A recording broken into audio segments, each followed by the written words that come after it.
কলকাতার টানা রিকশা, দোতলা বাস, ট্রাম সবকিছুই হারিয়ে যেতে বসেছে।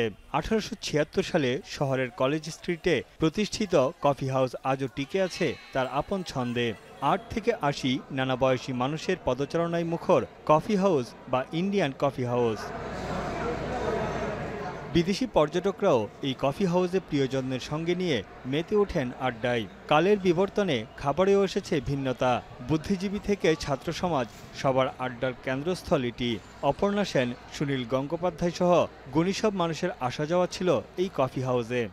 বাবা কাকাদের কাছ থেকে শুনেছি, তো সেটাই এখন মেয়েকেও দেখাতে চাই। আজকালকার ক্যাফেটেরিয়াগুলোতে তো ওরা ওই পাস্ট্রির দেখেই অভ্যস্ত। বর্তমানে কফি হাউসের কর্মচারীর সংখ্যা 56 জন। রয়েছে 200টি খাবারের টেবিল। সকাল 10টা থেকে রাত 8টা পর্যন্ত চলে চা, কফি, ফাস্টফুড সহ বিভিন্ন খাবারের পরিবেশনা। প্রতিদিন গড়ে আয় হয় লাখ টাকার উপরে। নিজের প্রিসিয়াস টাইমটা দিয়ে এখানে গল্প করে আমাদের এখানে যা কালচার আছে, ট্র্যাডিশন, কালচার, এডুকেশন, একটা হাব আছে ওয়েস্ট বেঙ্গলের। এটা যখনই মান্নাদে এসেছিল তারপরে থেকে কফি হাউসের নামটা আরও বেশি হয়ে গেছে।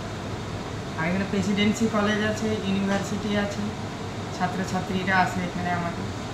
ঐতিহ্যবাহী কলকাতার এই কফি হাউস আজও তার জৌলুস ও সংস্কৃতি ধরে রেখেছে। এখন কলকাতা।